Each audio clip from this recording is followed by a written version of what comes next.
ভাবি মানে কি? আমি তোমার কোন ধরনের ভাবি লাগে? বাসার ঘরে এসে বউকে ভাবি বলা হচ্ছে? এক ঘুষি দিয়ে না নাকটা ফাটিয়ে ফেলবো একদম। হাই হাই রে, এখানে কি হইতেছে গোপোস? মা বাবা দেখো এখানে কি চলতেছে। তোমাদের ছোট ছেলে আমার বাসর ঘর কাইনা নিতেছে। কি এই বাসর ঘরে ভেবে চিৎকার করে একদম তোর মানে আসছিস ভালো কথা, এই ঘরে কি করিস তুই? আমার বাসর ঘরে বিছানার উপর উঠে গেছে। আমি কি জানি যে তোমার একটা জমজ ভাই আছে? সারপ্রাইজ।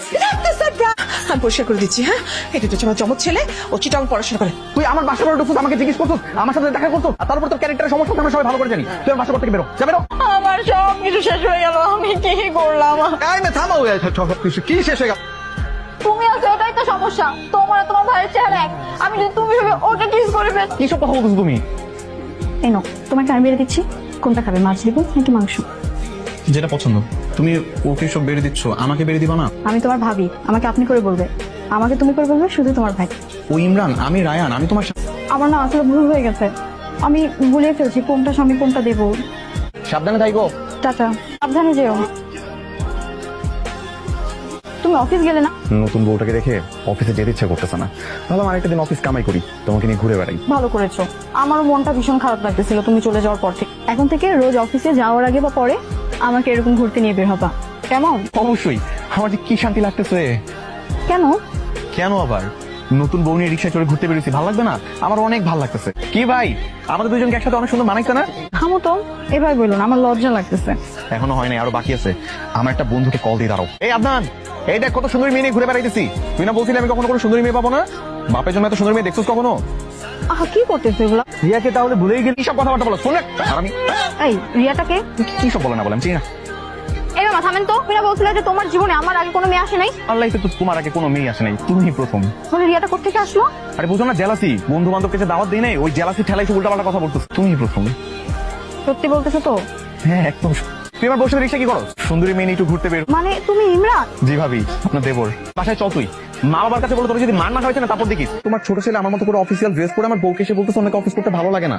এটা বলে আমার বউকে নিয়ে রিক্সা করে ঘুরে বেড়াইছে। ওকে এটা কোনো কাজ করছে? আমি তো মজা করছি, ভাবির সাথে মজা করতে পারবো না? আমরা তো সম্পর্কে দেবর ভাবি নাকি? আর তার উপর আল্লাহ আমাদেরকে টুইন বানায় পাঠাইছে, একটু তো অ্যাডভান্টেজ নিতেই পারি। তো ভাবির নিয়ে একটু ঘুরে আসি, আর তো কিছু না। এতে কি এমন ক্ষতি হয়ে গেছে ভাবি বলেন তো? ক্ষতি না হোক, কিছু একটা হয়ে যেতেও তো পারতো। আমি যদি তোমাকে ভুল করে আমি কিছু একটা দিয়ে ফেলতাম, তখন কি মান সম্মান থাকতো? তার আগে আমি একদম ব্রেক চেপে দিই। তোর ক্যারেক্টার সম্পর্কে সবাই ভালো করে জানে। তুই যে কি করতে আমি ভালো করে বুঝতেছি। তুই না এই বাসায় থাকবি না, চিরকম চলে যাবে আজকেই। কেন? আমার ক্লাস নাই, পরীক্ষা নাই, আমি চিরকম যে কি করবো? আমি বাসাতেই থাকবো। আচ্ছা আচ্ছা ঠিক আছে, তুই বাসাতেই থাকবি, সেটা অসুবিধা নেই। কিন্তু এই ধরনের কনফিউশন আর করা যাবে না। ওদিন আগে বলো, তুমি রায়ান নাকি ইমরান? আর কি বলতেছো তুমি? আমি রায়ান, তোমার হাজবেন্ড। না না, আমার কেন যেন মনে হচ্ছে তুমি ইমরান। এটা কোনো কথা? ইমরান তোমার ঘরে আসবে, ঘরে চিৎকার লাগাই দিবে, আর রায়ান এগুলো দেখবে না? রায়ান বাইরে ঘুরঘুর করবে। এমনও তো হতে পারে তুমি ইমরান রায়ানকে বেঁধে রেখেছো, আর রায়ান সাজে আমার ঘরে চলে আসছো। ইমরানের না এত সাহস নাই যে রায়ানের ঘরে ঢুকে আমাকে বেঁধে রেখে বাইরে চলে আসবে। এটা আমি রায়ান, তোমার হাজবেন্ড। না না, তুমি আমার থেকে দূরে থাকবা।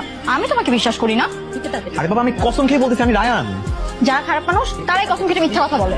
আরে বাবা, আমি খারাপ মানুষ না, আমি ভালো মানুষ। আমি ইমরান না, আমি রায়ান। আমি সত্যি করে বলতেছি, আমার ঘরে ইমরান মাঝরাতে কেমনে করে ঢুকবে? এরকম কোনো কিছু হইতে পারে? আমি সত্যি তোমার হাজবেন্ড। ঠিক আছে, বিশ্বাস করলাম, কিন্তু ভরসা করলাম না। মানে তুমি আমার থেকে দূরে ঘুমাবা, আমাদের মাঝে কোলবালিশ থাকবে। তুমি রায়ান নাকি ইমরান? রায়ান তোমার হাজবেন্ড। তো কাল রাতে আমাদের মাঝে কি ছিল? কুলবালিশ ছিল। কেন? তুমি কি সবসময় এরকম ভাবে প্রমাণ করবা যে আমি রায়ান কিনা? তো দরকার হলে তাই করবো। তার মানে এখন যদি আমাদের সামনে মা বাবা থাকতো বা অন্য কেউ থাকতো, তার সামনে এরকম ভাবে বেডরুমের কথা জিজ্ঞাসা করতা? আসতেছি। এই কোথায় রে তুই? যা যা বলছি মনে আছে তো? বিশেষ করে শিং মাছ যদি পিছনে তাকিয়ে দেখ, আমি চন্ডী পাঠ করছি। ইয়া দেবী সর্বভূতে নমস্তাস্যৈ নমস্তাস্যৈ নমো নমঃ। মাতৃরূপে দাঁড়াও না, দেখো মানে কি করি। এটা হচ্ছে পার্মানেন্ট মার্কার, এটা দিয়ে তোমার হাতে চিহ্ন করে রাখো। বুঝতে পারছি, আমি তো দেবো তোমাকে যেন সবসময় চিনতে পারে, এই জন্য হাতে চিহ্ন করে রাখলাম, এখন দেখলেই বুঝবো যে কোনটা আমার স্বামী। আগে দেখি তোমার হাতটা দেখি। এই যে আগে একটু শপিং করবো, তারপর এয়ারপোর্টে। ওইখান থেকে আমরা সোজা কক্সবাজার যাবো হানিমুনে। তারপর ওইখানে যে সমুদ্র দেখবো আর রোমান্স করবো। শোনো না, আরে শোনো না, এগুলো পাপ, এগুলো অন্যায়, এগুলো তো যাওয়া যাবে না। পাপ মানে? স্বামীর সাথে হানিমুনে যাবো, এটা আমার অন্যায় হবে কেন? স্বামীর সাথে যাওয়াটা অন্যায় না, কিন্তু আজকে আমার যাওয়ার মুড নাই। আমরা আর তুমি আবার ওর সাথে বাইরে আসছো? হ্যাঁ, তাতে তোমার কি সমস্যা? আমি আমার স্বামীর হাতে লাভ এঁকে দিয়েছি। এই তোমার লাভটা দেখাও তো। দেখেছো? এইবার আমি তোমার ফাঁদে পা দিচ্ছি। আচ্ছা শয়তান, নিয়ে আসো। বাঁচান ভাই, এদিকে আসেন না ভাই, একটু এদিকে আসেন না। দেখেন না ভাই, আমি আমার স্বামীর সাথে ঘুরতে বের হয়েছি আর আমার দেবর হাত ধরে টানাটানি করতেছে। আমি তোমার স্বামী, ওটা তোমার দেবো না।